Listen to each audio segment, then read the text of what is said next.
Bien, hermanos, continuamos entonces con nuestro estudio en el libro de Génesis. Y pues en esta oportunidad, como acabamos de leer, nos correspondió el capítulo 44. Permítanme en 4 ideas sencillas resumirlo un poquito, porque es un capítulo largo de 34 versículos, pero es interesante y muy importante que todos nosotros tengamos la idea de lo que está pasando, de lo que ha venido pasando y lo que incluso anticipamos que pase en el siguiente capítulo. Pues bueno, ¿qué quedamos hace 8 días? Quedamos en una cena de 12 hermanos. Allí estaban comiendo los manjares, estaban todos sentados en la mesa y allí se nos culminó el capítulo 43. El capítulo 44 empieza con 2 palabras que nos hace pensar que sigue la misma idea. Más tarde de la comida que ellos estaban teniendo. Pues más tarde, ¿qué pasó? En los primeros 13 versículos, hermanos, pues vemos que José, al ver su hermano menor, se conmovió. Estaba casi listo para revelarles quién era. Sin embargo, él quería quizás estar muy seguro que sus demás hermanos hayan cambiado su forma de pensar, su forma de actuar y quizás mirando a ver si de pronto poniendo por allí alguna prueba iban a hacer lo mismo que hicieron con él, venderle. Entonces es lo que vemos cómo se desenvuelve en estos primeros 13 versículos aquel plan quizás que idea José para poner esta copa allí e inculpar a sus hermanos. En los versículos 14 y 15, hermanos, vemos cómo estos hombres son allí, digamos, interceptados, quizás unos kilómetros más adelante, unas horas más adelante, después de que habían salido muy de mañana, y fueron allí detenidos, siendo acusados por algo, y esto es importante porque allí vamos a trabajar un poco en el sermón, eran acusados por algo que ellos particularmente no habían hecho. ¿Qué cosa? Pues tener esta copa allí dentro de sus costales. En los versículos 16 y 17, amados hermanos, vemos, por lo que nos deja de testimonio la palabra del Señor, que ya la actitud de estos hermanos fue diferente a la que tuvieron con José. Se vieron muy preocupados. Quizás no dijeron, bueno, llévenselo entonces al menor porque eso fue lo que les dijo el mayordomo. Y nosotros seguimos tranquilamente con la comida, los alimentos y el dinero que nos echaron. Por eso es importante estos 2 versos también, porque vemos que estos hombres tuvieron un cambio de actitud, o más bien, hicieron algo diferente a como habían obrado con el mismo José. Y desde el versículo 18 hasta el final, hermanos, versículo 34, vemos una conversación. Hay allí una conversación entre Judá y José, hablando, hermanos, acerca de la responsabilidad de lo que había pasado. Vemos a un Judá contando la historia a alguien que la sabía de primera mano. Eso también es importante que lo tengamos allí en mente porque también trabajaremos unos instantes en ese punto. Pues bueno, amados hermanos, en esto está la historia. Y allí culmina nuestro verso 34, o más bien nuestro capítulo 34 del pasaje que hoy nos corresponde. Y muy seguramente sigue. Este capítulo 44 va a tener una continuación en el capítulo 45. Por eso es muy importante que tengamos en mente y estemos atentos a la palabra del Señor. Pues bien, hermanos, sin más preámbulos, ¿qué estudiaremos en esta mañana? A veces lo más difícil de un sermón es poner un título adecuado para que podamos, quizás, amados hermanos, tenerlo en memoria y que sea memorable para cada uno de nosotros. He escogido un título que debo incluso explicarle un poquito, que va a resumir qué trabajaremos en esta mañana. El título para nuestro sermón, amados hermanos, en esta mañana es Paradojas de nuestra salvación. Paradojas de nuestra salvación. Como lo está preguntando allí Juancho entre los labios, ¿qué es paradoja? Vale la pena explicar entonces qué es esta palabra y dar incluso algunos ejemplos a la luz de la palabra de Dios. ¿Cómo decimos que es una paradoja? Pues una paradoja es una aparente contradicción. Ojo a la palabra que estoy utilizando, aparente. Quiere decir que realmente no es contradicción. Eso es una paradoja. Por ejemplo, cuando yo te dije, apague y prende la luz al tiempo, eso es como contradictorio, porque si está apagado, pues no puede estar prendida. Y viceversa, si está prendida, pues no podemos decir que está apagada. Eso es una paradoja. Te voy a poner algunos ejemplos. Alguno de nuestros técnicos de la Selección Colombia se caracterizó por una frase muy coloquial, y decía, perder es ganar un poco. Eso es también una aparente contradicción. Perder es ganar un poco. Cuando Francisco Maturana dirigía la Selección Colombia, él se caracterizó mucho por esta frase, porque pues hubo una época en que estábamos perdiendo un poquito seguido. Entonces él decía, perder es ganar un poco. Esto es un ejemplo de que es una paradoja. Otro ejemplo, hermanos, quizás hayamos, bueno, este no es tan común, lo he escuchado en el vocabulario de aquellos que conducen vehículos, y es, vaya despacio porque llevo afán. Vaya despacio porque llevo afán. Pues sí, es como extraño, porque cuando usted toma, no sé, un taxi, un servicio, pues usted lo que quiere es que vaya súper rápido. Pero ¿qué quiere decir esto que vaya despacio? Quizás la persona que lo dice, bueno, yo quiero ir seguro porque quiero llegar a tiempo a mi cita. Por favor, no se pase los semáforos en rojo, no sé. Tenga cuidado con los huecos y esto. Por eso, esto es una paradoja. Pero algo parecido encontramos en nuestras Biblias. Algunas paradojas. Algo que aparentemente no entendemos, hermanos, pero que es pero muy importante, y aquí quiero llamar vuestra atención, que lo escuchemos. En nuestras Biblias encontramos algunas cosas, así, aparentemente contradictorias, pero que son importantes. Escuchemos por lo menos dos ejemplos. Dice en 2 Corintios 12:10, el apóstol Pablo, escribiéndole a esta iglesia, dice, porque cuando soy débil, entonces soy fuerte. Esto lo dijo el apóstol Pablo. ¿Qué querría decir el apóstol Pablo? ¿Cómo así que cuando usted es débil es fuerte, Pablo? Él hablaba, amados hermanos, unos capítulos anteriores, de el aguijón en la carne, algo que quizás le estaba molestando a él, pero que eso que le estaba molestando, él lo hacía depender más de Dios. Y si tú dependes más de Dios, realmente eres fuerte, hermano. Si tú dependes más de Dios, realmente eres fuerte. Otra paradoja, esta quizás la hemos encontrado, y incluso hay algunas personas que no la entienden. Dice en Santiago 1:2, hermanos míos, considérense muy dichosos, o sea, contentos, alegres, cuando tengan que enfrentarse con diversas pruebas. ¿Qué tal este verso, hermanos? Es difícil de aplicar realmente, pero es un mandato bíblico. ¿Qué quiere decir esto? ¿Cómo puedo yo estar contento, Santiago, si vienen a mi vida diversas pruebas? Pero lo dice la palabra del Señor.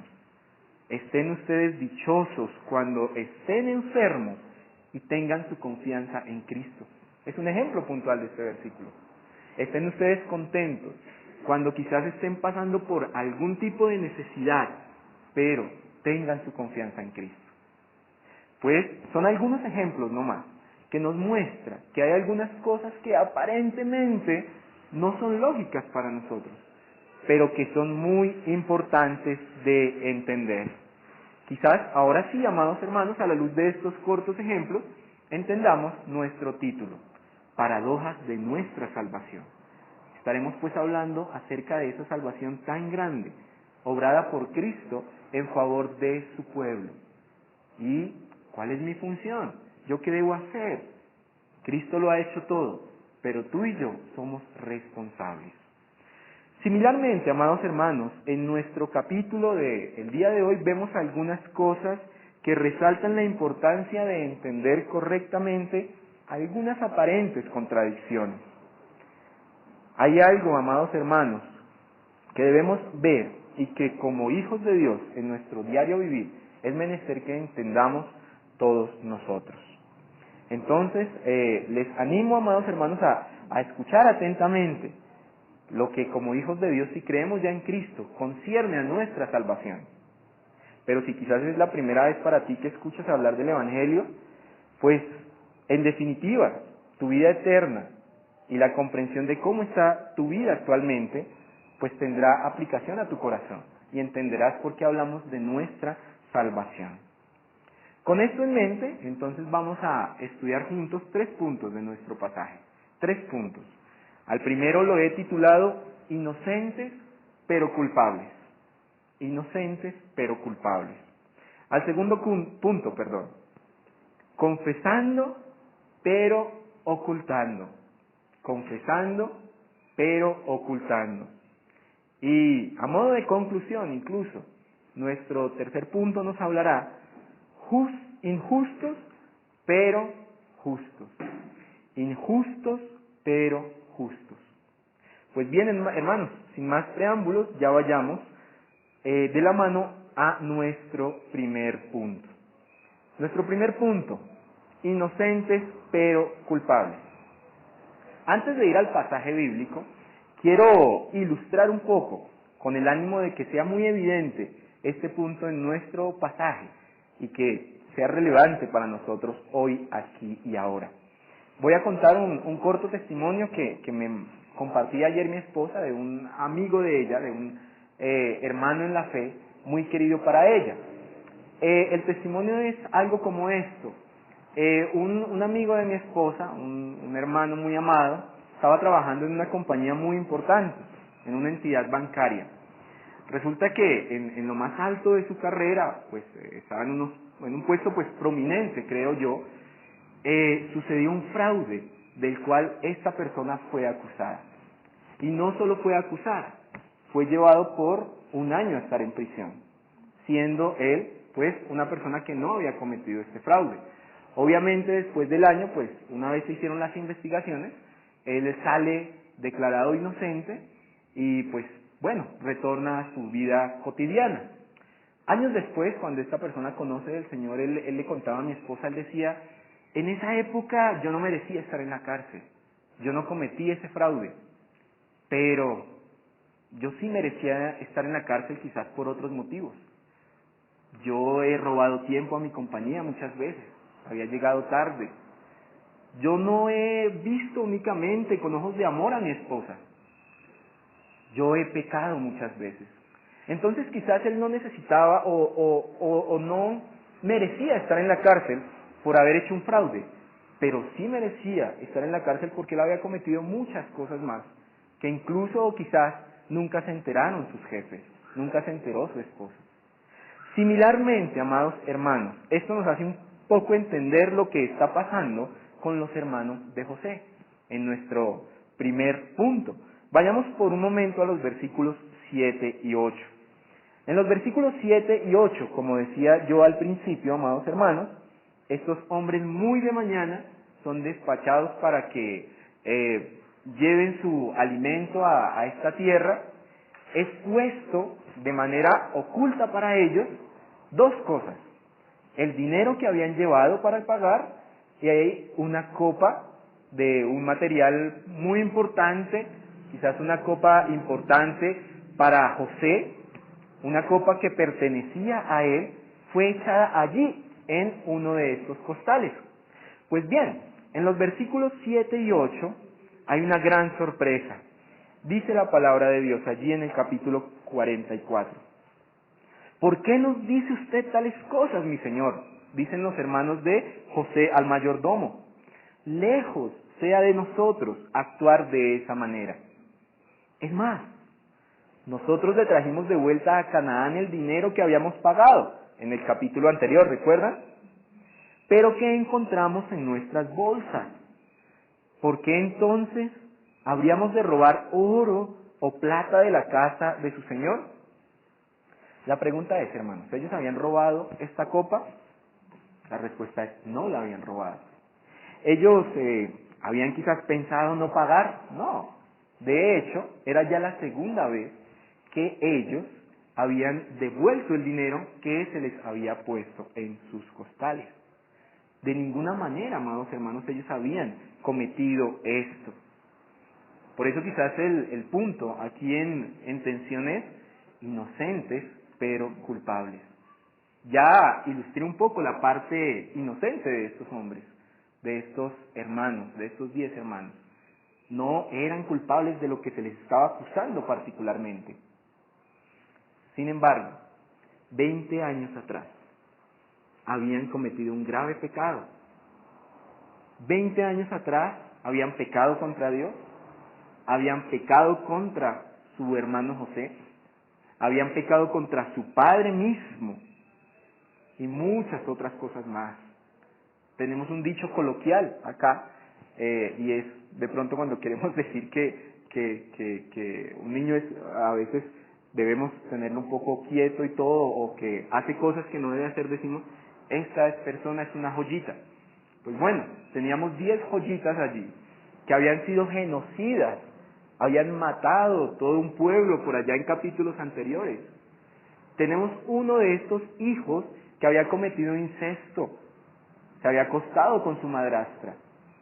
Tenemos aquí 10 hermanos que habían ofendido al Señor, que quizás en sus conciencias ellos ya la tenían, sin que les estaba acusando, porque era muy normal para ellos el pecar. 20 años, amados hermanos. Estos hombres realmente eran culpables ante Dios, ante su hermano menor. Bueno, el menor era Benjamín, pero hablando de José, ante su padre mismo habían mentido. Por esto estas personas eran inocentes, pero culpables.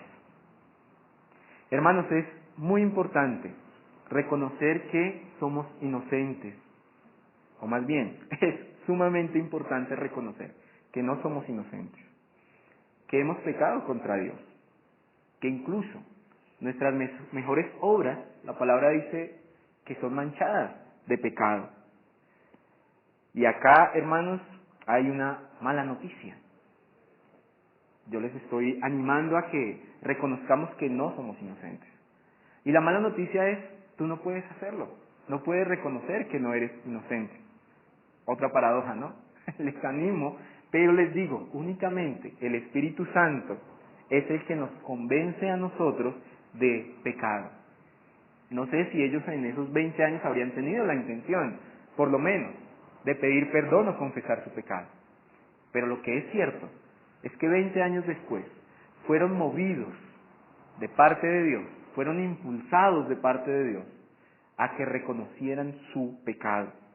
Dice la palabra de Dios, y cuando Él venga, convencerá al mundo de su error en cuanto al pecado, justicia y juicio. Hermanos, cuando el Señor nos salva, envía a su Espíritu Santo para que nos muestre nuestra cara en un espejo perfecto. Es muy importante reconocer que no somos inocentes ante Dios. Es importante reconocer que hemos pecado contra Dios. Muchas veces cuando quizás llega alguna nota a mi hogar del colegio de mi hijo, pues es importante saber un poco el contexto de la situación. A veces, como él nos cuenta, ha sido acusado de que de pronto le llaman la atención en el colegio. Pero otras veces quizás no se han dado cuenta que él quizás no estaba dejando hablar al docente o al profesor. Y en ese momento él sí debió ser acusado. Él es inocente pero culpable. Llevando este ejemplo a la vida práctica, hermanos, es importante reconocer y incomodarnos con el pecado. Y saber, hermanos, que sí hemos pecado contra Dios. Estos hombres eran inocentes de algo particular, pero eran culpables de haber pecado contra Dios. ¿Por qué hablé al principio de que es una paradoja de nuestra salvación? Porque la salvación empieza con esto: Cristo convenciéndonos de pecado. Entonces, cuando tú te empiezas a sentir mal con tu pecado, es una buena señal. Es una buena señal, porque el Espíritu te está convenciendo, te está llevando a odiar lo que antes tú y yo amábamos. Damos gracias entonces a Dios, porque Él nos ha empezado a convencer de nuestro pecado. Y una vez Dios nos convence de nuestro pecado, amados hermanos, es imprescindible, es obligatorio que acudamos a Él en arrepentimiento y fe, confesándole nuestros pecados. ¿Y saben algo más? Aún nuestra confesión de pecados muchas veces es imperfecta. ¿Cómo imperfecta? Pues bueno, esto nos lo responderá nuestro segundo punto. Recordemos entonces que hemos visto hombres inocentes pero que eran culpables. Nuestro segundo punto es confesando pero ocultando. Una vez, amados hermanos, frente a José, sus 10 hermanos están allí quizás defendiéndose, diciendo: no hemos hecho esto, José, somos inocentes. En ese momento quizás de mucha tensión, de mucha preocupación, Judá decide hablar con José en nombre de sus hermanos. Decide llamar la atención de este hombre prominente que aún no había reconocido quién era, llamarle quizás a un lado y empezar a hablar con él. Vayamos por un momento al versículo 20, porque es muy importante y muy interesante lo que Judá habla con José. Versículo 20, la charla empieza unos versículos antes, pero quiero centrarme en el versículo 20 para poner o resaltar nuestro punto. Dice el versículo 20 hablando Judá: nosotros le contestamos que teníamos un padre anciano y un hermano que nació a nuestro padre en su vejez. Él está contando esto a José. Nuestro padre quiere muchísimo a ese último, porque es el único que le queda de la misma madre, ya que otro murió. Bueno, miren esto que es muy interesante. Judá está hablando con aquel que conocía la historia de primera mano. Está hablando con José. José conocía la historia de primera mano porque a él fue el que habían vendido. Judá empieza a hacer un poco de defensa, de intercesión por su hermano Benjamín, pero no lo dice como fue la historia real. No dice: nuestro padre tenía dos hijos de una misma madre, de Raquel. Uno lo vendimos, lo metimos en una cisterna hasta que gritó y queríamos hacer un complot para matarlo, pero al final decidimos venderlo. Y nos burlamos cuando ese joven llegó con una bata de colores. Miren que eso no lo dice en su confesión, pero está confesando. Realmente está reconociendo y está diciendo cosas que son verdaderas. Incluso, por lo que nos deja ver el pasaje, hermanos, en esta confesión también hay algunas cosas que si entendemos, ellos también siguieron manteniendo una mentira ante su padre. Por allí dice: y nuestro padre nos dijo que uno de mis hijos fue comido por unas fieras, porque esa era la versión que tenía Jacob. Y si era la versión que tenía Jacob 20 años después, pues podemos asumir que los hermanos de José mantuvieron esta versión 20 años, porque fue la última que tuvo Jacob de su hijo José, que había sido comido por una fiera. Es interesante, hermanos, y quiero hacer acá un paralelo. Hablamos de que Cristo nos convence de nuestro pecado y nos lleva a que confesemos nuestro pecado. ¿Cuál José? Nosotros, cuando confesamos nuestro pecado, no estamos enterando a Cristo de lo que hemos cometido. De hecho, Él lo sabe de primera mano. Por eso es menester hacerlo con sinceridad. Hacerlo con sinceridad. Judá cuenta una historia que esa persona que estaba escuchando sabía que no era así. Hermanos, es importante que consideremos estas verdades. Una vez Cristo nos salva y nos convence de nuestro pecado, somos responsables de ir a Él en arrepentimiento y confesión. La palabra de Dios nos exhorta a eso. Dice Primera de Juan que si confesamos nuestros pecados, Él es fiel y justo para perdonarlos. Quizás y muy seguramente nuestro arrepentimiento muchas veces y nuestra confesión no son del todo perfectas, hermanos. Decía alguien, creo que ya he mencionado esto acá, en la antigüedad, que muchas veces tú y yo debemos arrepentirnos de nuestro arrepentimiento, porque muchas veces no ha sido sincero. A veces cuando nos excusamos con una persona que quizás hemos ofendido, a veces nuestra excusa o nuestra disculpa presentada a esa persona es: perdóname por si te he ofendido en algo. Pero a veces no somos puntuales en pedir perdón. Igual pasa con nuestro Señor Jesucristo. Y aquí se nos anima la palabra del Señor, porque es un privilegio que tú y yo nos pudiéramos acercar y nos podamos acercar a Dios en confesión de nuestros pecados. Que descansemos en Él con toda sinceridad. Que confesemos pecados particulares, hermanos. Y aquí quiero traer una corta aplicación también. En la confesión de fe de nuestra iglesia, bueno, una confesión de fe, un paréntesis súper rápido, es lo que nosotros creemos. Son enseñanzas extraídas de la palabra de Dios. En nuestra confesión de fe, hablando del arrepentimiento, dice dos cosas importantes. Lo primero que dice, amados hermanos, es que no hay pecado tan pequeño, para nosotros pequeño, que digamos: no, este quizás no necesita ser confesado. ¿Qué nos está enseñando la confesión allí? Que debemos confesar nuestros pecados, que para nosotros son pequeños, hermanos. No sé, hoy, por lo menos, yo he ofendido al Señor ya a estas horas del día. ¿En qué? Bueno, no sé, ¿qué debo confesar al Señor? Pero si es algo para mí pequeño, debo confesarlo, porque es un pecado contra Dios. Pero lo otro que nos enseña nuestra confesión es que tampoco hay pecado tan grande para nosotros como para que digamos: Dios no lo va a perdonar, porque Dios sí puede perdonar, porque de hecho Dios es un Dios que perdona. Entonces, por un lado, confesemos nuestros pecados que para nosotros pensamos que no debemos confesar. Y por otro lado, descansemos, que si hay algún pecado grande para nosotros, Cristo puede perdonarlo. Hermanos, perdonó a estas personas. Perdonó a Jacob, siendo un mentiroso, siendo un niño mimado. Perdonó a Judá. Y de hecho de Judá viene nuestro Señor Jesucristo. Un título de nuestro Señor, ¿cuál es?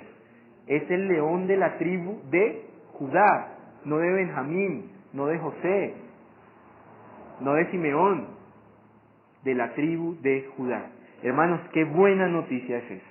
Qué buena noticia es esa, que hoy tengamos la posibilidad de confesar nuestro pecado y de incluso reconocer que muchas veces nuestra confesión, al igual que la de estos hombres, no es perfecta y se debe conformar cada vez más a la palabra del Señor.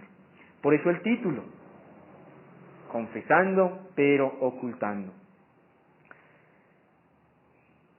Dice la palabra de Dios en Isaías 53, un pasaje conocido, hablando acerca de esa confianza que tenemos de confesar nuestros pecados a Cristo y saber que Él nos perdona.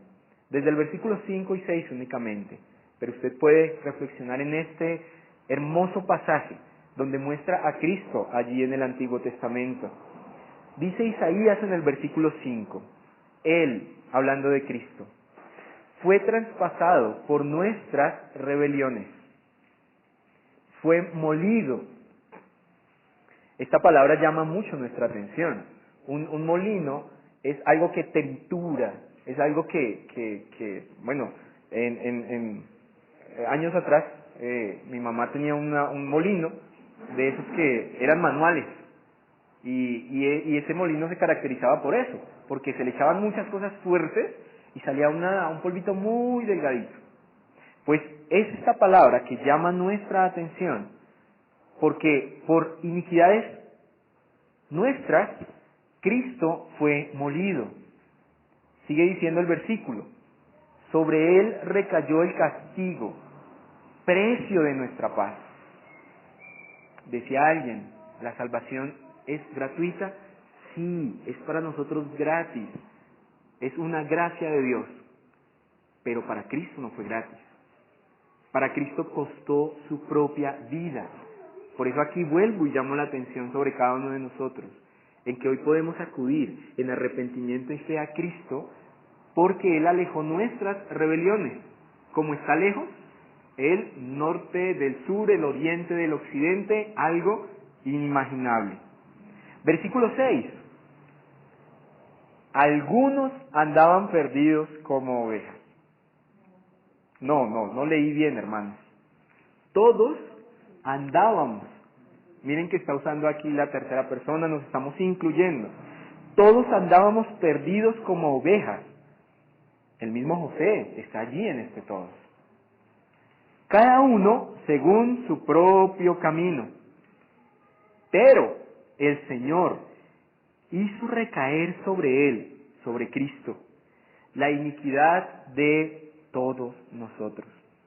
Hermanos, estos 2 versos, debe hoy impactar nuestros corazones y llevarnos a confesar nuestros pecados y a descansar en que Cristo es nuestro todo, que en Él tenemos seguridad de perdón. En el principio de esta semana, cuando leíamos este capítulo en familia, mi hijo decía que es un pasaje donde eran cosas malas, que se presentaban cosas negativas. Y bueno, quizás hasta este punto del sermón ustedes estén de acuerdo con él. Pero les tengo una noticia, el sermón aún no ha acabado. Me queda un puntico, hermanos. Y ese puntico es que somos injustos pero justos.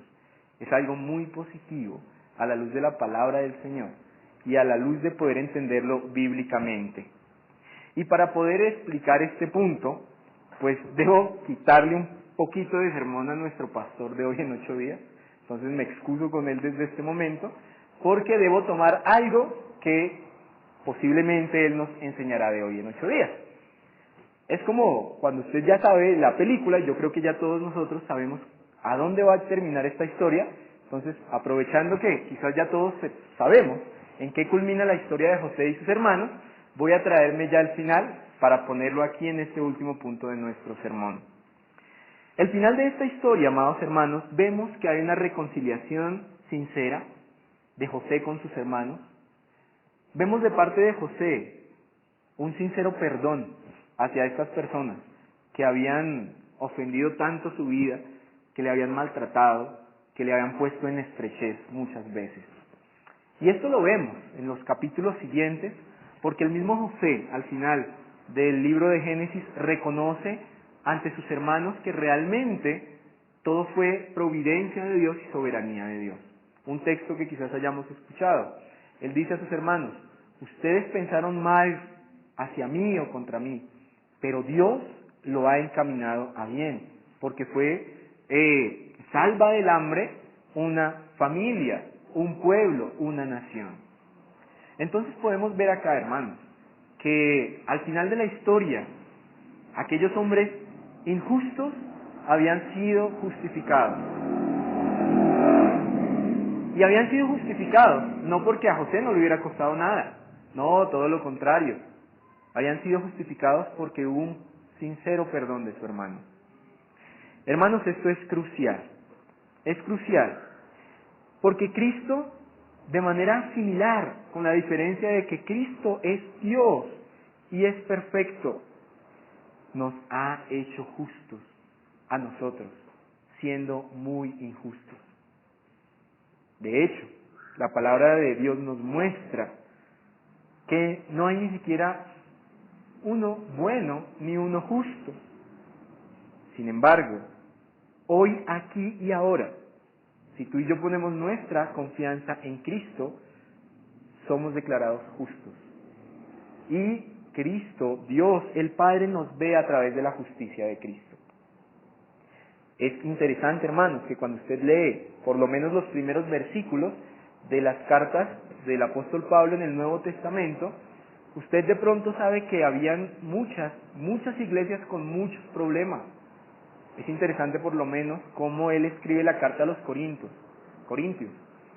Una ciudad complicada, una iglesia aún más complicada. De hecho, en esa época, una forma de ofender a una persona era decirle: tú eres un Corinto. Hasta allá llegaba el grado de desorden de esta ciudad. Y la iglesia, amados hermanos, estaba teniendo problemas. En la iglesia habían pecadores congregados. Y llama nuestra atención porque él empieza sus cartas diciendo: a los santos que están en tal iglesia, en Corinto. O sea que él tiene esto en mente también. somos santos por Cristo. Hoy, Cristo bien nos podría decir a los santos del refugio, porque por Cristo somos ya santos. Y es lo que, incluso, amados hermanos, ahorita, al participar de la mesa, también debemos tener muy, muy en cuenta. Él molido por nuestros pecados, para que tú y yo hoy podamos ser declarados santos. Termino a modo de conclusión con 2 textos más, hermanos. En Romanos capítulo 5, versos 8 al 11, dice el apóstol Pablo: mas Dios muestra su amor para con nosotros, en que siendo aún, o sea, en el instante, en el ya, siendo aún pecadores, Cristo murió por nosotros. Pues mucho más, estando ya justificados, por Él seremos salvos de la ira de Dios. Versículo 10. Porque si siendo enemigos, recuerde, siendo injustos, siendo culpables, fuimos reconciliados con Dios, ahora en nuestra nueva situación, somos santos, somos justos por Cristo, por la muerte de su Hijo. Mucho más, estando reconciliados, seremos salvados por su vida, por la vida de Cristo. Versículo 11. Y no solo esto, como decimos coloquialmente, ¿quieren más? Hay más. Sino que también nos gloriamos en Dios por el Señor nuestro Jesucristo, por quien hemos recibido la reconciliación. Amados hermanos, por Cristo hemos sido culpables. Ahora somos inocentes por Cristo. Por nosotros hemos sido culpables. Por Cristo hemos sido hechos inocentes. Tenemos una responsabilidad: confesar nuestros pecados de manera sincera. Y también por Cristo, estoy diciendo mal, por nosotros siendo injustos, por Cristo hoy somos justos. Y animémonos esta semana con la palabra del Señor. Dice la palabra, estoy convencido de esto: el que comenzó tan buena obra en ustedes, la perfeccionará hasta el día de Cristo. Oremos, hermanos.